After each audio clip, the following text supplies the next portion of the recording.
Tahukah sahabat, pertumbuhan penduduk di dunia ini dari tahun ke tahun semakin naik. Hal ini berdampak pada kebutuhan pangan yang semakin meningkat.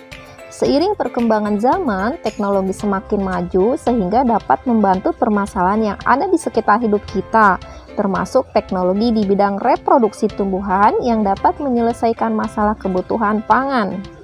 Nah, apa saja teknologi reproduksi tumbuhan itu dan apa saja manfaatnya? Simak videonya ya.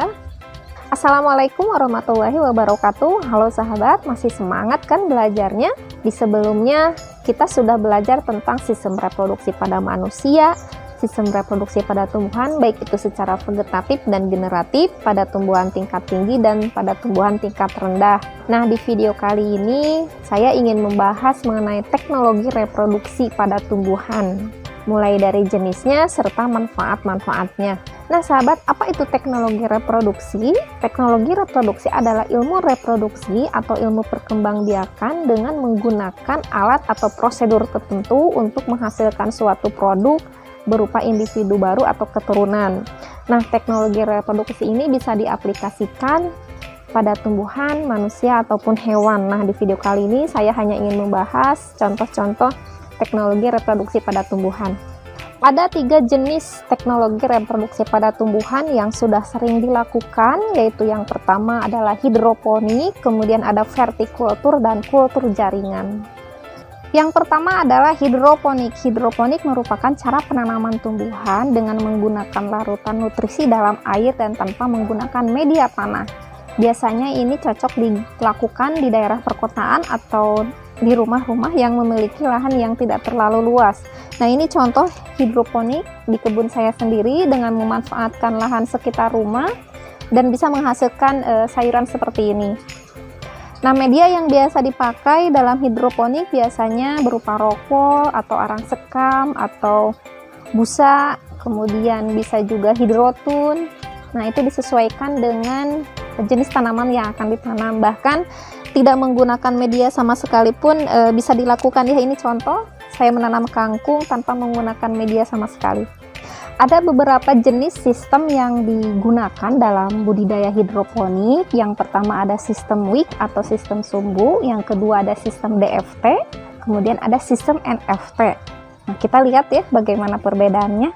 Yang pertama adalah sistem wick atau disebut juga dengan sistem sumbu, karena ini menggunakan sumbu ya di dalamnya, menggunakan kain panel. Nanti air yang mengandung nutrisi itu terserap oleh kain panel ini berdasarkan prinsip kapilaritas dan nanti bisa terserap oleh akar. Ini bahkan akarnya sudah panjang seperti ini. Ini usianya baru 1 minggu ya. Nah, seperti ini. Jadi tinggal dimasukkan saja benihnya ke sini, kemudian airnya sudah diberikan nutrisi. Nah, bahkan tidak menggunakan sumbu pun bisa sebetulnya, bisa langsung seperti ini. Nah, ini sudah usia 2 minggu dari pindah tanam pakcoynya ya, sudah besar. Nah, ini lihat, nah, akarnya panjang sekali. Nah, ini air yang sudah diberikan nutrisi. Nah, ini sistem wick. Kemudian yang kedua sistem DFT dan NFT, kita lihat ya. Nah sahabat, ini adalah contoh sistem DFT yang saya gunakan juga di kebun hidroponik saya. Bedanya sistem DFT dengan sistem wick itu, yang pertama dalam sistemnya menggunakan sirkulasi air sehingga kita membutuhkan pompa untuk memutarkan air dan nanti kembali lagi ke sini. Pertama airnya terbagi ke instalasi, kemudian kembali lagi ke penampungan. Nah, tentunya ini airnya sudah diberikan nutrisi ya sesuai kebutuhan. Nah, keuntungan yang pertama dengan menggunakan sistem DFT yaitu pertumbuhannya lebih cepat karena suplai oksigennya lebih banyak dibandingkan dengan sistem wick, berasal dari aliran air itu ya. Nah, ini contoh tanaman pakcoy usia 2 minggu. Ini udah besar-besar, berbeda sekali pada pakcoy yang ditanam di sistem wick. Kemudian ada satu lagi sistem NFT. Nah, ini bedanya dengan sistem DFT itu di ketinggian air yang mengalirnya. Kalau pada DFT itu lebih tinggi, sedangkan kalau pada NFT itu aliran airnya sangat tipis. Biasanya yang digunakan untuk membuat instalasinya itu dari talang hujan, bisa dari pipa paralon juga, cuman nanti bisa caranya dibelah ya, sehingga nanti aliran airnya sangat tipis. kelebihannya dengan menggunakan sistem NFT itu biasanya pertumbuhannya akan lebih cepat dibandingkan sistem DFT, apalagi dibandingkan dengan sistem WIC. Hanya kelemahannya untuk sistem NFT itu, jika di daerah kita terjadi pemadaman listrik, maka tidak ada air yang tersisa di dalam instalasi. Akhirnya tanaman kekeringan, bahkan bisa menyebabkan kematian pada tanaman itu.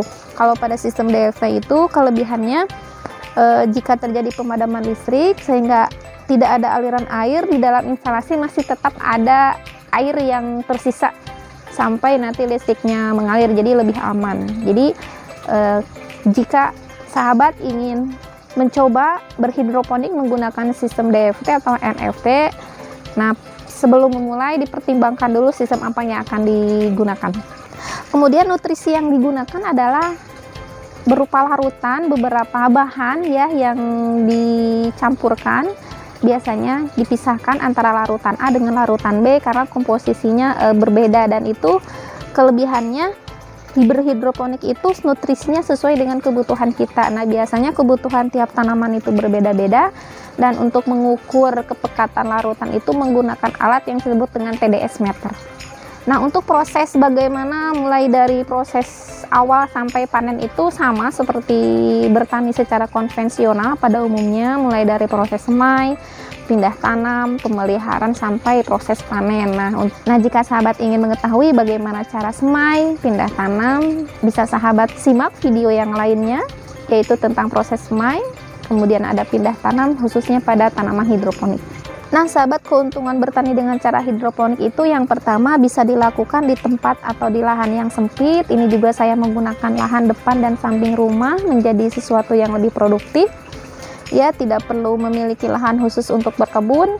Kemudian pupuk yang kita gunakan lebih efisien dan bisa dilakukan oleh orang yang bekerja juga seperti saya. Saya juga bisa melakukan berkebun seperti ini tanpa mengeluarkan tenaga dan waktu yang banyak karena tidak perlu menyiram. Kemudian pupuk yang digunakannya juga bisa kita atur sendiri. Kemudian kalau kita jual, nilai ekonominya lebih tinggi karena sayur hasilnya itu lebih bersih, medianya ya, media yang kita pakai itu lebih bersih, kemudian lebih sehat karena sama sekali tidak menggunakan pestisida, karena hama yang mengganggunya relatif sedikit dibandingkan menanam di kebun secara konvensional.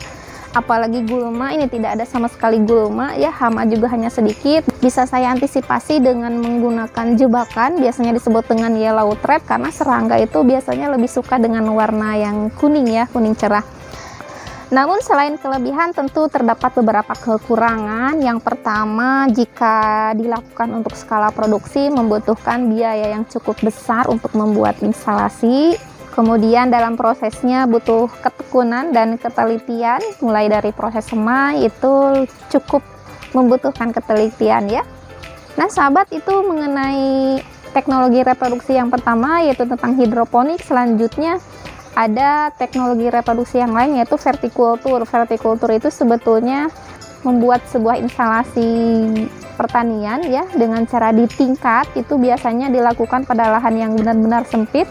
Nah, sebetulnya hidroponik juga bisa dibuat sekaligus sebagai vertikultur. Contohnya seperti ini bertingkat. Nah, ini sangat efektif jika dilakukan pada lahan yang sangat sempit sekalipun ya, itu vertikultur. Kemudian secara konvensional juga bisa dilakukan dengan vertikultur. Biasanya yang sering dipakai itu dari bambu ataupun dari alat-alat yang lainnya yang dibuat sengaja secara vertikal ya.